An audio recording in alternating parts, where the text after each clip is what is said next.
The streets of New York are clean tonight, but earlier today they were covered with confetti for the Yankees parade. Office workers who couldn't get their hands on actual confetti tossed office files out of their window. Even corporate New Yorkers are diehard fans. Empty New York offices are one example of our trying financial times, but to many New York artists, they are becoming galleries. Some of these buildings are offering free or low-cost space so that artists can show their work. The D train became a scene of terror Saturday. Police say that two men in their mid-30s argued over a subway seat.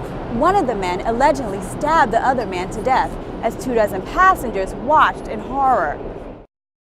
Traditionally, gay and lesbian employees have found little protection from workplace discrimination. Iowa Senator Tom Harkin has introduced legislation to ban such behavior. The new bill could reach the president's desk by 2010.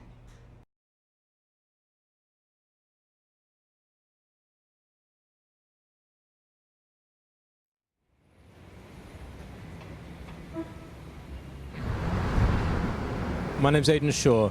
I'm going to stop a few people on the street and ask them about what books they're reading. It would be really handy if someone had read my book, but that's very unlikely, as it's not out yet. It's called Sordid Truths, Selling My Innocence for a Taste of Stardom. So what kind of things do you like to read? Actually everything. I just finished reading Blue Boy, and before that I was reading The Alchemist. It's called Sordid Truths, Selling My Innocence for a Taste of Stardom. It's about me when I was in my 20s, working as a prostitute in a brothel in Mayfair in London. Pre-kind of hardcore drugs, pre-AIDS. Back in the day, it wasn't so mainstream. It wasn't like 100 boys in the back of a magazine selling themselves. I was spending a lot of money on ecstasy because it was only the drug around at the time, and it was brand new. AIDS and HIV wasn't around yet, so, you know, it was really carefree, and, you know, I was happy. Sadly, I was happy then. Oh, well, doesn't ecstasy do that, though? Doesn't it make you happy? Oh, yeah, it was a drug. Right. That would be the drugs talking. Anyway, the book will be available in November. You can get it through Alison.com. That's the website. And that's all.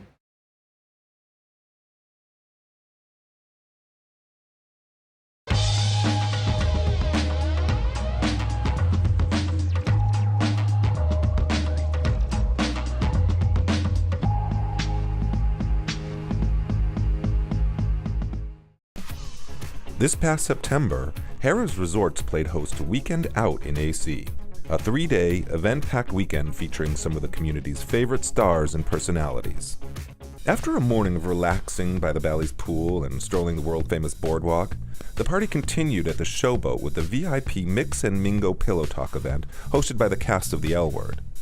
Stars Pam Grier, Kate French, Rose Rollins, and Mia Kirshner met their fans and shared juicy backstage secrets from the show. The night was capped off by the La La Ladies Night event, featuring music by Susan Levine and a performance by Laurie Michaels. I like everything. The hotel and the casino is amazing. I think any of my friends would love it in a surprising way, and they probably would definitely come back. I know I will. So get started making your next vacation plans by visiting us at harrahs.com.